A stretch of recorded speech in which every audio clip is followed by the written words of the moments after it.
Alors, Parashat Beshalach, dans la paracha, nous lisons à propos de la traversée de la mer Rouge. Moshe Rabbeinu qui va faire traverser tout le peuple dans la mer Rouge, et voilà le miracle, jusqu'au dernier qui passe, les Égyptiens vont se noyer et les Hébreux vont passer sains et saufs, et ensuite ils vont chanter le Shirat Hayam, le chanson de louange à Kadosh Baruch Hu, pour le grand miracle qui s'est produit pour eux.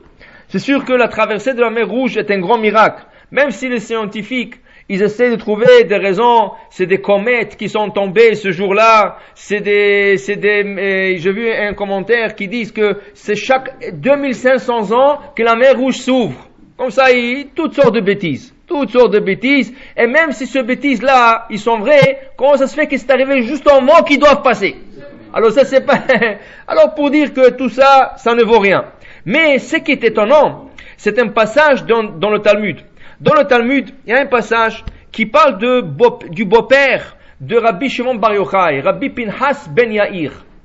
C'était un grand tzaddik.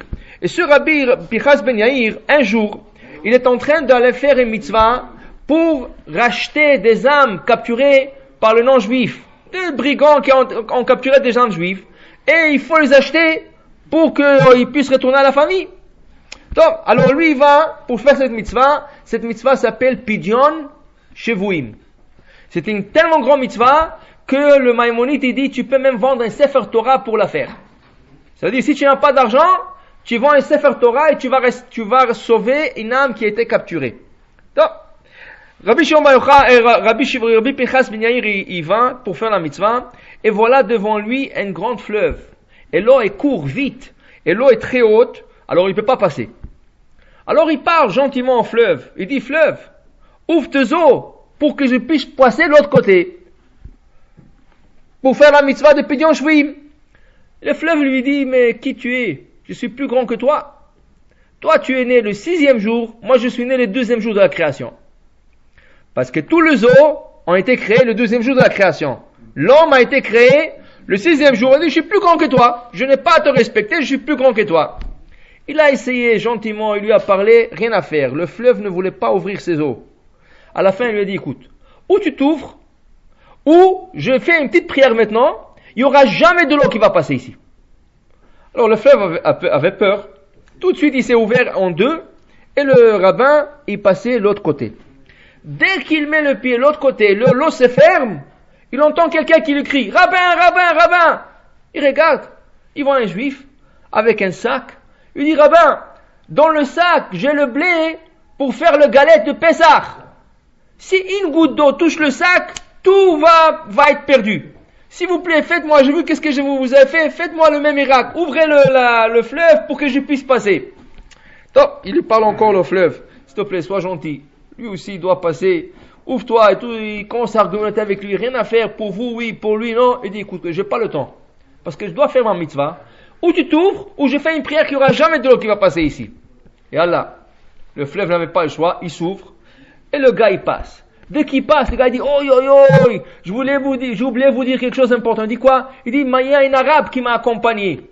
Et donc qu'est-ce qu'il va dire lui? Ah, lui il est passé, je l'ai aidé, maintenant il est passé, il m'a laissé ici seul.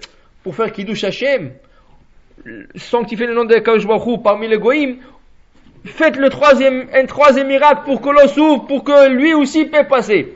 Là, on commence encore à argumenter avec le fleuve. Vous, oui, vous êtes un tzaddik. L'autre, lui, oui, juif. Le goy. À la fin, il dit, écoute, tu n'as pas le choix. Ou tu t'ouvres, ou il n'y aura jamais de l'eau qui va passer ici. Le fleuve s'est ouvert une 3e fois, et l'arabe est passé. Ça, c'est le passage du Talmud. La question est, alors maintenant, on doit se questionner, qui est plus grand? Moshe Rabbeinu ou Rabbi Pinchas ben Yair? Moshe Rabbeinu, il a ouvert les eaux une fois. Rabbi Pinchas ben Yair a ouvert les eaux 3 fois. Alors qui est plus grand? Pour expliquer cela, c'est beaucoup de commentaires qui sont fixés sur cette question.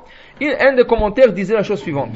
Une fois, Rabbi Yosef Karo, l'auteur du Shulchan Aruch, il avait un problème halachique. Ça lui a pris 3 jours de trouver la solution à ce problème. Et à la fin, il a écrit dans son Shulchan Aruch. Donc, il était tellement content, le jour qu'il a trouvé la réponse, il est parti dans le Beth HaMidrash, la maison d'études, pour dire à tout le monde la question et la réponse. Il arrive là-bas, il n'y a personne, il y a un garçon de 17 ans en train d'étudier. Alors il lui dit, voilà, regarde, j'ai appris ça. Le Rav Bet Yosef, il dit au garçon, regarde, j'ai vu cette question. Ah oui, il dit, cette question, j'ai la réponse pour vous. Il dit quoi? Il commence à lui donner la réponse. Et c'est exactement la même réponse que lui, il a eue. Après 3 jours. Alors, il regarde.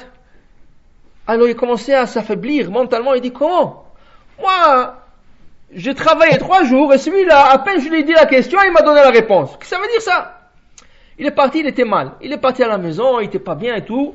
Et vous savez que le Rabbi Yosef Karo, il avait un ange qui venait chaque soir étudier avec lui. D'ailleurs, il y a un livre qu'il a écrit avec cet ange qui s'appelle le Maggid Mesharim. C'était le Maggid Mesharim, chaque jour, il lui disait, voilà, tu as fait ça bien, ça c'est pas bien, ça, il faut faire ça comme ça. Il a écrit tout un livre sur cet ange qu'il a étudié avec lui. Le Maggid, l'ange est venu ce jour-là, et il a vu Rabbi Yosef Karo qui n'était pas bien. Il dit, qu'est-ce que vous avez? Il dit, regarde, voilà, je travaille 3 jours sur une question, je vais là-bas, un garçon de 17 ans, il me demande la réponse comme ça, et lui, il ne s'est même pas forcé, rien du tout, comment? Alors je suis pas grand, je suis rien. Il dit, non, vous comprenez pas quelque chose. Il dit, quand il y a un problème dans ce monde, et quelqu'un arrive à la débloquer, une fois qu'il a débloqué, c'est comme un tuyau qui a été bouché. Une fois que tu as débouché le tuyau, n'importe qui, il a accès maintenant à l'eau qui va courir dans ce tuyau. Il dit, vous êtes le premier à poser cette question. Vous avez travaillé 3 jours sur la question, mais une fois que vous avez débloqué cette question dans le monde, c'est fini. N'importe quel enfant dans le monde, il peut savoir maintenant la réponse. Et facilement. Mais le mérite revient à qui? À vous, parce que c'est vous le premier qui a débloqué ce tuyau qui a été bouché. C'est une question qui a été bouchée dans ce monde et vous l'avez débloqué. Avec ça, on peut répondre à la question de Rabbi Pinchas Ben Yair. Le premier qui a ouvert 2 eaux dans la Torah, c'est qui? Moshe Rabbeinu. C'est la première histoire que quelqu'un va, il ouvre d'eau en 2 et le peuple, tout un peuple va traverser. Après lui, qui c'est qui va venir? Son disciple Yoshua Ben Nun. Lui aussi, il va ouvrir le Jourdain et tout le peuple va passer. Après lui, beaucoup de tzadikim, inclusivement Rabbi Pinchas Ben Yair. Alors le fait que Rabbi Pinchas Ben Yair, il a ouvert le fleuve 3 fois, c'est un miracle. On va pas dire que c'est pas un miracle, mais à qui revient le crédit? À Moshe Rabbeinu.